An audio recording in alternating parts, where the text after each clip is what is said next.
الإنسان اللي يخاف من ربنا كل حاجة في الدنيا تخاف منه. لو عايز رزق من غير حساب وعايز مخرج من كل مشكلة حلها بسيط جدا. خلي ربنا قدامك في كل حاجة انت بتعملها. السلام عليكم. لو انت من مواليد الثمانينات او التسعينات فانت اكيد عيطت مرة واحدة في حياتك على الاقل بسبب كليب شنطة سفر بتاع الفنانة أنغام. فكرة الكليب انها متجوزة الفنان طارق لطفي، وفي يوم بيفاجئها انه اشترى تذكرة طيران وقرر يسافر، والأستاذ طارق بيروح البيت وبيبتدي يحضر شنطة السفر اللي هياخدها معاه فعلا، وبيحط في الشنطة كل حاجة تقريبا، لدرجة انه بياخد فرشة السنان بتاعته من الحمام. وكان عندي فضول ساعتها اعرف هو الأستاذ طارق مسافر فين، اسمها ايه البلد اللي ما فيهاش فرش سنان دي. المهم الأستاذة أنغام كانت بتسأله خدت ايه معاك في الشنطة؟ خدت صورتي؟ خدت ذكرياتنا مع بعض؟ خدت الحنين اللي هيرجعك ليا؟ يعني نسيت كل الحاجات دي وافتكرت تاخد فرشة السنان؟ على فكرة يا جماعة الأستاذ طارق لطفي حبيبي، وأنا من عشاق الكليب ده. كفاية إنه من إخراج الأستاذ عاطف الطيب الله يرحمه، إحنا بنهزر بس. هو إحنا لو افترضنا إن في حد عارف إنه مسافر بكرة الصبح ومحضرش شنطته وحط فيها كل الحاجات اللي ممكن يحتاجها، ده يبقى اسمه إيه؟ شخص مستهتر، مش كده؟ مع إنه عادي جدا ممكن يشتري كل اللي هو عايزه لما يوصل. هيتعب كام يوم في الأول، بس هي مش أزمة وجودية، يعني هيتصرف حتى لو مسافر من غير شنطة أصلا. لكن تقول إيه في اللي مش هيعدي من بوابة المطار أصلا لو شنطته مش جاهزة ومع ذلك مش مهتم بتحضيرها؟ تقول إيه في حد قاطع تذكرة رايح بس مش راجع، رايح مكان جديد عليه، لا عمره راحه قبل كده ولا يعرف حد راح ورجع علشان يحكيله؟ كل اللي يعرفه إنه لازم يكون مستعد جدا للرحلة دي ويجهز شنطته كويس قوي، لأن دي اللي هتفضل معاه، ومطنش الموضوع خالص وساحل نفسه في أي كلام. ده مش يبقى شخص مستهتر بس، لا، ده يبقى متهور كمان، بيعمل أكبر مغامرة في حياته كلها.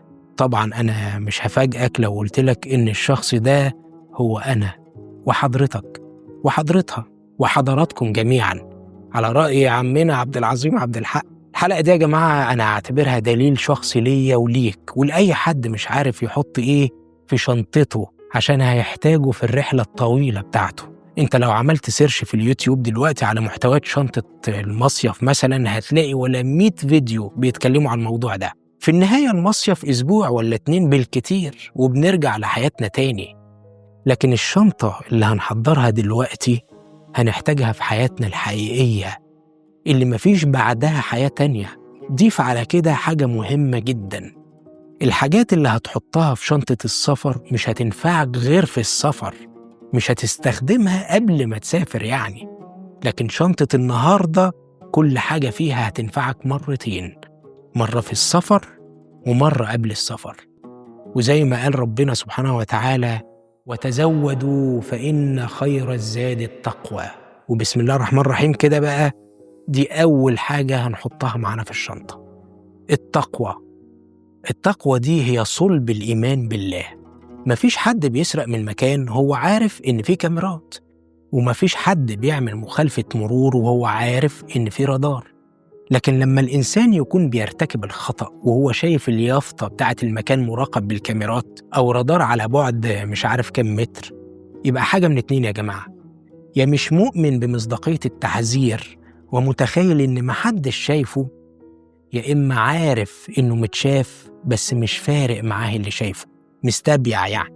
إحنا بقى وإحنا كلنا بنرتكب مخالفات في حق ربنا وإحنا عارفين إنه شايفنا ومراقبنا، حاسبينها إزاي؟ أهي التقوى بقى هي اللي هتنجينا من حسبتين أسوأ من بعض، ده في الآخرة.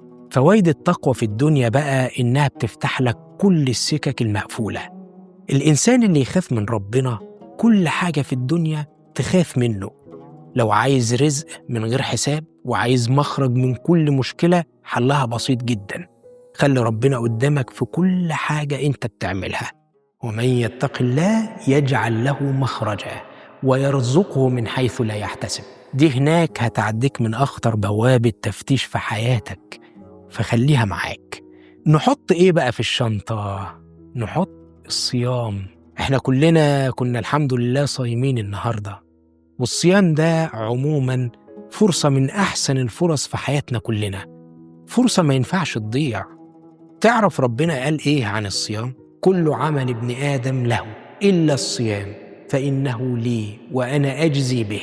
تخيل كده لما ربنا سبحانه وتعالى يركن عمل من أعمالك على جنب ويقول لك خلي ده بقى لوحده علشان أنا اللي هحاسبك عليه، حساب خاص. يا ريت لو نقدر نصوم أي أيام بره رمضان ما نضيعهاش، هنحتاجه قوي معانا في الشنطة.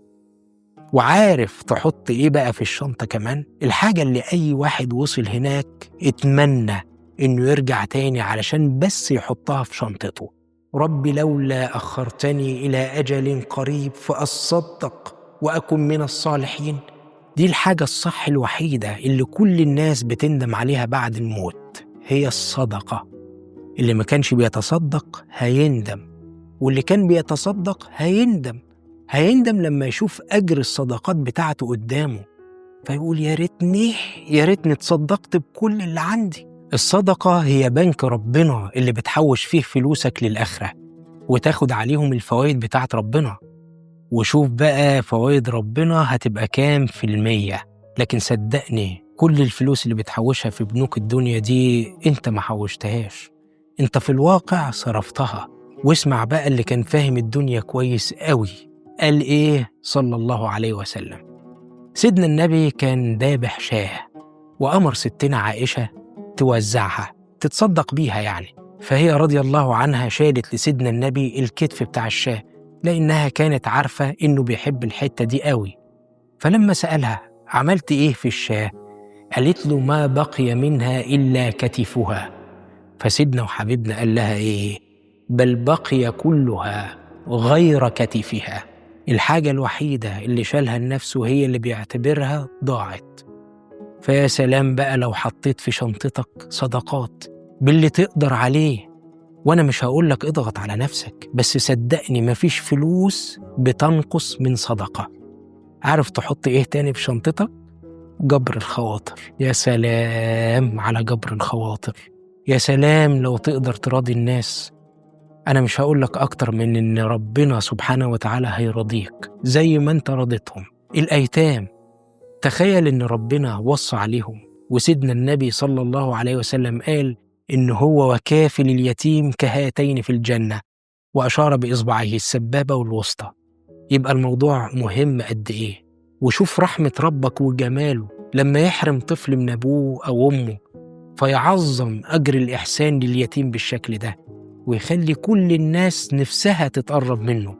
فبدل الأب أو الأم يبقى عنده 1000 أب و1000 أم. مش لازم تكفل يتيم بالكامل لو مش هتقدر، بس تقدر تعمل حاجات كتير، من التبرع لدور الأيتام لحد إنك تمسح بإيدك على شعر طفل يتيم، عليها أجر دي كمان على فكرة. طبعا بقى مش هحتاج أقولك إنك لازم تحط الصلاة في شنطتك، لأن محدش بيسافر من غير الباسبور. انت من غير الصلاة مش هتركب الطيارة اللي هتسافر بيها أصلا، هي مش رفاهية يعني، ومش هتاخد من يومك كله أكتر من تلت ساعة. أظن يعني لما يبقى يومك فيه 24 ساعة وتخصص لربنا 20 دقيقة منه، ده وقت يكسف أصلا. فلما يكون حتى 20 دقيقة دول انت مستكترهم عليه، يبقى عيب قوي بصراحة. املى بقى شنطتك تسبيح واستغفار وصلاة على سيدنا النبي على قد ما تقدر. املى الشنطة بيهم، لأنك هتشوف تأثيرهم على حياتك وانت لسه هنا أصلا قبل ما تفتح شنطتك. ومن اللي هتشوفه هنا